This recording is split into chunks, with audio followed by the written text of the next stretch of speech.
Bayangkan, seorang anak perempuan berdiri sendirian di depan gedung parlemen, tanpa pengeras suara, tanpa panggung megah, tanpa kekuasaan apapun. Hanya sebuah papan sederhana dan satu pesan yang jujur. Namanya Greta Thunberg. Greta lahir di Swedia pada tahun 2003. Seperti anak-anak lain, ia bersekolah, bermain, dan tumbuh di dunia yang katanya aman. Namun, ada satu hal yang berbeda. Greta tidak bisa berpura-pura bahwa semuanya baik-baik saja. Ketika anak-anak lain sibuk bermain, Greta justru gelisah melihat bumi yang terus rusak. Ia membaca berita tentang es yang mencair, hutan yang terbakar, dan laut yang tercemar. Dan hatinya bertanya, kenapa orang dewasa diam saja? Greta bukan anak yang suka keramaian. Ia pendiam, ia sensitif, ia sering merasa sendirian. Namun justru di sanalah kekuatannya lahir. Pada usia 15 tahun, Greta melakukan sesuatu yang tak pernah ia bayangkan sebelumnya. Ia mogok sekolah, bukan untuk bermain, bukan untuk bersantai, tapi untuk menyelamatkan masa depan. Ia duduk di depan parlemen Swedia setiap hari Jumat, membawa papan bertuliskan School Strike for Climate. Awalnya tak banyak yang peduli, orang-orang lewat begitu saja. Ada yang tersenyum sinis, ada yang menganggapnya berlebihan.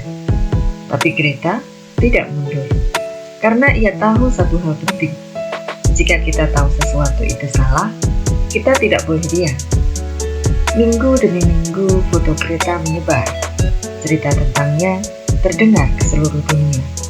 Dan tiba-tiba, anak-anak dari berbagai negara melakukan hal yang sama. Dari satu negara, menjadi ribuan, dari ribuan menjadi jutaan. Greta berdiri di depan para pemimpin dunia, orang-orang yang berkuasa, orang-orang yang terbiasa berbicara. Dan Greta berkata tanpa teriak, tanpa marah berlebihan, "Kalian telah mencuri masa depan kami." Kalimat sederhana tapi menghantam hati banyak orang. Karena itu bukan kata-kata indah, itu kejujuran. Greta mengajarkan kita sesuatu yang sering kita lupakan, bahwa kita tidak harus menjadi orang besar untuk membuat perubahan besar. Kita tidak harus sempurna, tidak harus kuat, tidak harus berani sejak awal. Yang penting, kita peduli.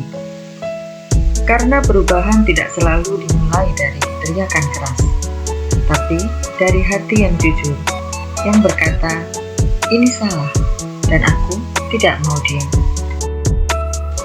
Mungkin hari ini kamu merasa kecil, merasa tidak penting, merasa suaramu tidak didengar. Tapi ingatlah ini, seorang gadis kecil pernah duduk sendirian dan mengubah percakapan dunia. Jika Greta bisa, maka kamu juga bisa. Mulailah dari peduli, mulailah dari satu langkah kecil. Mulailah hari ini, karena masa depan tidak menunggu orang yang diam. Mungkin kamu tidak berdiri di depan parlemen, mungkin suaramu tidak disiarkan ke seluruh dunia. Tapi jika kamu peduli, kamu sudah mulai perubahan. Karena dunia tidak berubah oleh mereka yang paling keras, tetapi oleh mereka yang tidak mau diam ketika tahu ada yang salah. Jika kisah ini menyentuh hatimu, klik like agar lebih banyak orang bisa mendengarnya. Jika kamu percaya perubahan dimulai dari kesadaran, subscribe channel ini untuk setiap cerita inspirasi lainnya. Dan tuliskan di kolom komentar, perubahan kecil apa yang ingin kamu mulai hari ini. Karena satu suara bisa menjadi awal dari dunia yang lebih baik.